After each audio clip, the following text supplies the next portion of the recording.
Senator Leyonhjelm. Thank you, Mr Acting Deputy President.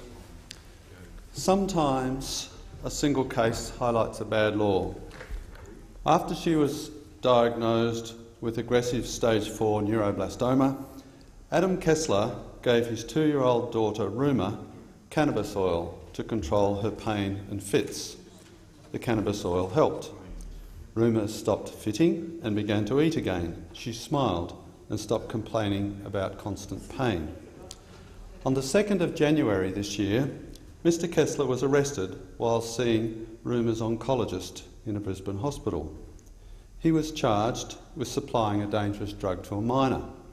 The cannabis oil treatment was halted, and for a time he was prevented from visiting Ruma in hospital. As of last Friday, Ruma had experienced non-stop fits for 9 days. Her condition has dramatically worsened and she is now in intensive care on morphine. This is a total outrage. It is unconscionable to deny people an effective, safe treatment for chronic pain and epileptic fits. Marijuana is legal for medical uses across much of Europe and America. In 2000, Portugal decriminalised the use of all illicit drugs. This means most possession and supply is of comparable seriousness to illegal parking. Analysis by the UK's Home Office found the health of drug users in Portugal showed a considerable improvement once possession became a health issue, not a criminal one. But carving out exemptions for medical marijuana or accepting the halfway house of decriminalisation is not the right way to go.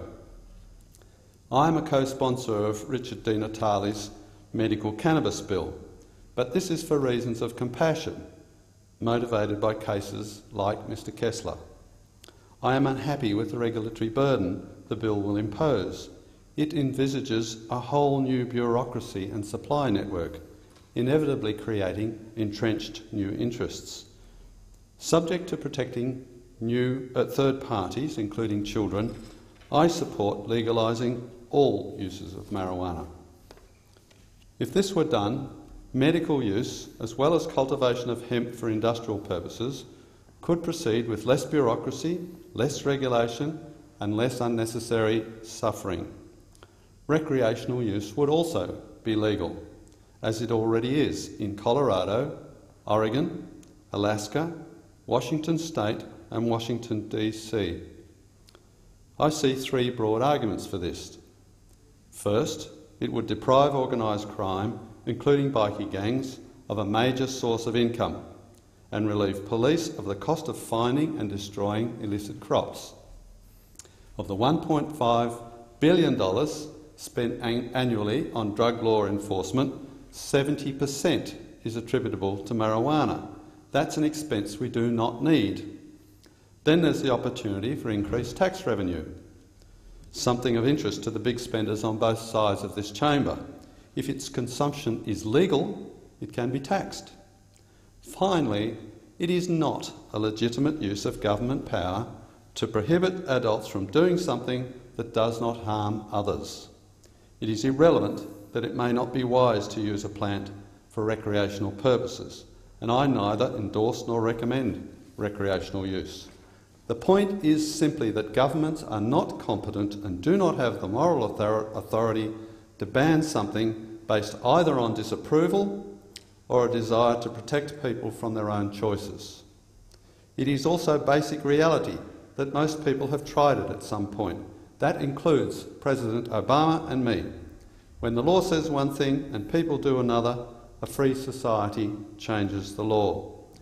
For legalisation to become a reality, action is needed at both the Commonwealth and state level. So when the people of New South Wales come to vote in the state election later this year, I encourage them to vote for the Outdoor Recreation Party, a party I lead in New South Wales. It shares the same philosophy as the Liberal Democrats. Mr Acting Deputy President, medical cannabis is only half the answer. It is high time we stopped interfering with adult choices. Government opinions are only relevant to those who are incapable of deciding things for themselves. Thank you, Senator Leyonhjelm.